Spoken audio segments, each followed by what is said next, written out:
You, anybody who watched, anybody who was there, a face-melting 5 hours and 17 minutes.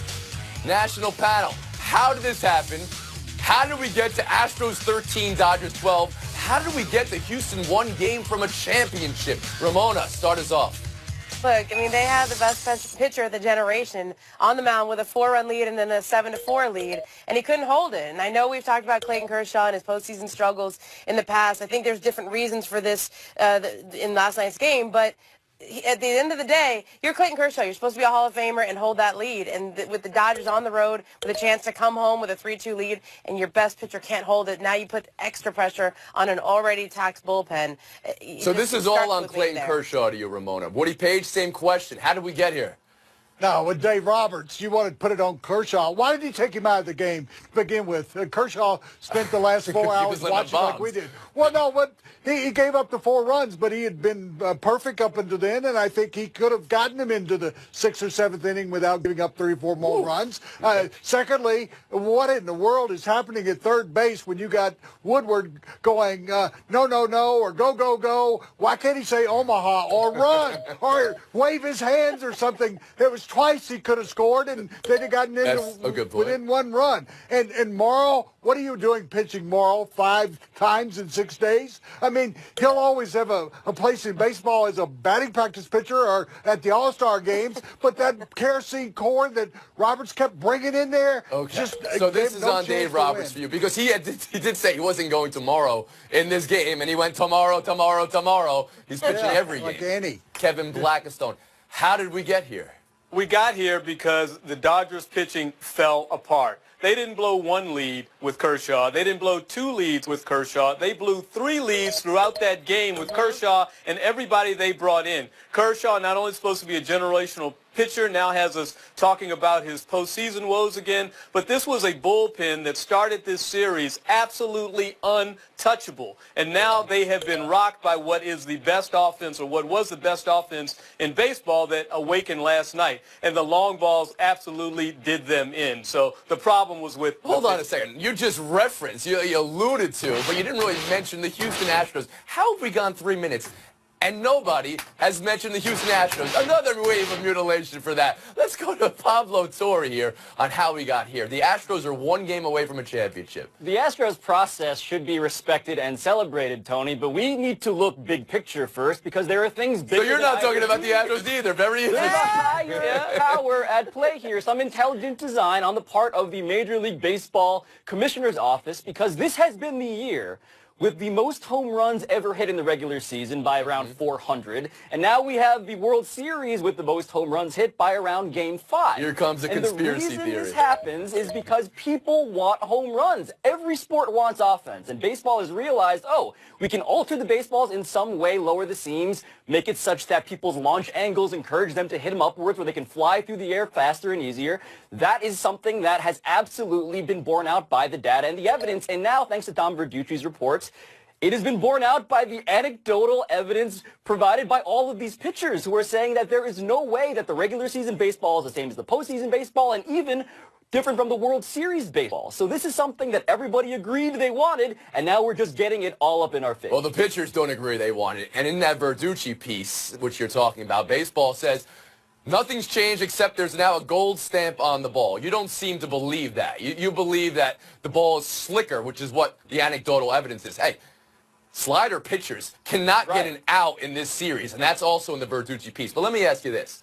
Does the ball and the juice that's pouring out of the ball and the home runs that are literally exploding when they land, look at this, make last night a better all-time game, or no, Ramona Shelburne?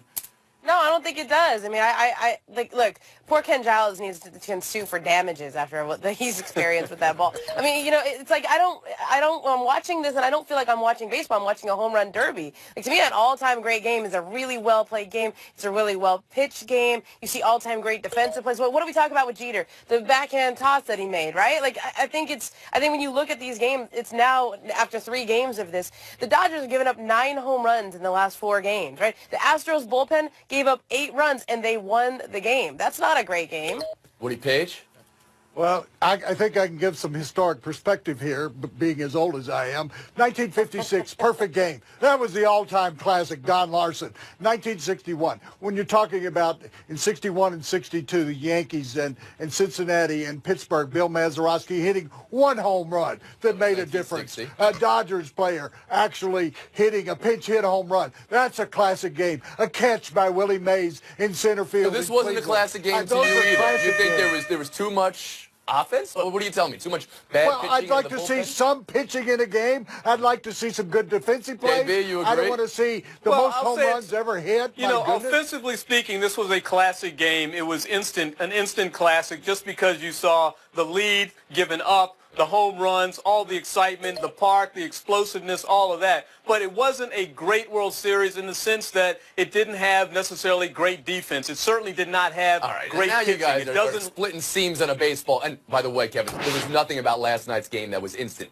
Maybe the problem here is that none of you still have mentioned the Houston Astros. You're going out of your way not to acknowledge a team in Houston that is one game away from a World Series. We have to talk a little bit about one of their players now, Yuli Gurriel. You know where this is going. I mean, he was playing games this weekend, and you heard what Commissioner Rob Manfred said. The reasoning for the suspension, first 5 games of next year, was in part because Gurriel seemed remorseful and Darvish wanted to move on, but also because it would penalize the other 24 Astros. Gurriel got a standing ovation by some Saturday's game, hit a huge home run last night. Pablo Torre, we'll start with you. How should baseball fans feel about how this played out? I think they should be worried because the message sent by the commissioner's office here is that racist behavior should not be tolerated except when the most important games in our sport are at stake. Like, I understand why you don't want to punish the other teammates and you don't want to put a distraction from what's otherwise been a very entertaining series. But one of the big concerns from the Asian community is being taken seriously. And if you're going to hold a draft and say, hey, which gesture do you guys definitely not want to be permitted, it's the slanty eye gesture. Like, that's the big one. And the fact that this was behavior that was exhibited and won't be punished until next year when the conversation is over is a loss to me. It's a loss to prove that this was something worthy of a serious punishment and a serious discussion. Kevin Blackstone, how does baseball look this week? It looks bad. I mean, they should have dropped the hammer immediately. But it's not just baseball. It's also the Houston Astros. Understand that the fastest growing population in the city of Houston is the Asian population. Understand that Yao Ming is one of the most celebrated athletes in that city. Understand you got 17.5 million Asian Americans in this country. A population that is growing. So when the commissioner comes out and says he didn't want to punish the rest of the team by coming down on this player Gurriel right now, what about the rest of the Asian community around this country? I think that's more important than anything he didn't do with Gurriel. Woody Page? Well, first of all, Tony, the Astros are playing incredibly well, and I think we got to give them a lot of credit. Does that make you feel better? But in regard to this specific situation, the commissioner was trying to do the right thing. He interviewed everybody and made a decision based on what he thought was the correct way to go, not disrupting what is a very good World Series. But we saw in the NBA that when Draymond Green went with the crotch shot that he was suspended for a game, and it did affect the series. But, yes, you got to take action right now. You don't wait till next April and talk about money and salary. This is about a guy who shouldn't be playing in the next game, and he should have been suspended for one game no matter what happened. And okay, when you brought up Draymond Green, that's about competition on the field of play. This is about decency in the world, Ramona Shelburne. So your view of it all. Well, and honestly, like, I was willing to give him benefit of the doubt in terms of like a cultural thing. Like, maybe he's from Cuba. He's an older guy, so he just got here, and I mean, he played in Japan for a year. If anybody should understand that is not okay, it'd be somebody who played in Japan. And then I was reading, Carlos Beltran had to go over and talk to him and tell him it was a big deal, and Beltran was like, you should be remorseful and show remorse. So is he remorseful, or is he just told to be remorseful? And like the fact that Darvish said was such a great guy afterwards and said, let's learn from this, and he was such a wonderful human being in the way he handled it. That doesn't mean that Gurriel should not be suspended. That just means that Darvish is a bigger man. So all of the reasons the commissioner gave here of like why he didn't do it now. Yeah, it's not about Gurriel and what's in his soul. Is he a racist fundamentally? It's not about that. And I don't think he is. It's about, is this behavior that we should allow in a civil society, in a sport that exists in a civil society? And the answer to that categorically has to be no, even if it means a World Series suspension. Baseball was trying to avoid it being a storyline. There he was getting a standing ovation from the home fans Saturday. I guess because they felt he was remorseful and hitting a home run in last night's game. We're going to take a break right here as we go out. Check out this. This is my favorite from last night, the home run weekend. Stealing it from your sister-in-law and throwing it back. He says he's going to give her a spa day for this. I'm not sure if that's going to cover it. We'll be back in 2 minutes. In-laws. Yeah. Happy Thanksgiving, by the way. I've had some. Football game of the day, NFL game of the year. Seahawks 41, Texans 38. Deshaun Watson, Russell Wilson, 400-plus and 4 touchdowns each. Seattle went 80 yards on 3 completions in 78 seconds to win this. Ramona, was Wilson that good, or did Bill O'Brien blow it like he said with those 3 runs the series before it didn't ice the game? I mean, I think you got to put that in Bill O'Brien. Deshaun Watson is better than we all thought he would be 5 years from now. I mean, he has just been incredible as a rookie, and I think when you have him dominating the line of scrimmage where the defense just doesn't know, they don't know how to stop him, right? I mean, he's so good as a runner and as a passer. And then when you get down to the goal line and it's winning time, you take the ball out of his hands and get conservative. Yeah, it's on him. Woody Page? Yeah, he should have taken the blame. NFL coaches too often coach not to lose rather than to be aggressive and try and win. You're in a position in Seattle with a chance against a good defense, and you've got a kid playing as great as Watson was. You did make a mistake there, trying to go conservative. KB? Yeah, he took the ball out of the hands of a rookie who had just walked into Seattle's house up against Russell Wilson, up against Richard Sherman, 400 yards passing, 4 touchdowns, 67 on the ground, and you don't have him with the ball at the time to put that game away? Inexcusable. Pablo Torre? I want to credit Russell Wilson, but Richard Sherman gave after this game one of the more impressive recommendations I've ever heard. He said that Deshaun Watson played the best game that any quarterback has played against that Seattle defense, and they've played pretty much everybody good. Bill O'Brien spent a really long time wandering through the desert, reaching at mirages of quarterbacks. He got probably the best young asset in football and still managed to squander this game. He spent a really long time. In fact, in week 1, he was starting somebody else. Right. Before the game, Texans team protest of Bob McNair played out as a group kneel. How effective was it, Pablo? It was effective insofar as it revealed that Bob McNair was guilty of a self-destructive incompetence. The guy, worst case scenario, was revealing a worldview that goes back to Tex Schramm being cattle and the owners and executives being ranchers. But best case, he still was so clumsy enough to reveal the big gap between players and owners, which is how we got ourselves in this position in the first place. Ramona Shelburne? Look, if they wanted to protest something, they're trying to protest the owner. And I think when you kneel, it's still confusing the protest. We all have to say it's protest during the anthem. It's not an anthem protest. And I think if you're protesting the owner, take the decal off, do something where it's about where people understand exactly what you're protesting. KB? Yeah, it was very confusing, and I agree with Ramona. Remember, the L.A. Clippers, they walked out to the center court and threw their uniforms out there and then walked away. I think that would have been more effective. We'll move on. Game of the day Saturday. Game of the season in college. Ohio State 39, Penn State 38. J.T. Barrett, perfect down the stretch. Buckeyes pass rush was carnivorous late. Gus Johnson gushed all over the place. 38. We'll find out how seismic it is when the playoff rankings get their first reveal tomorrow. Did the Buckeyes win it or Nittany Lions blow it, Woody? I'm going to give it to the Buckeyes. If you go back to the tape, you'll see that on Friday I said the Buckeyes were going to win. I was concerned there for a bit. But the way they came back, I told you they have a better coach, and they had a better quarterback, and they had a better offense. And to come back from 17 points in that fourth quarter, Barrett played the best of his entire career. Blackstone? Well, I told you last week that Saquon Barkley had been handled by some lesser teams. Yesterday, or Saturday rather, 9 of 21 carries, he was tackled for a loss. They shouldn't have been behind in the first part of this game. I don't know how they escaped with those special teams, which are very unspecial, but they deserve this win, the Buckeyes.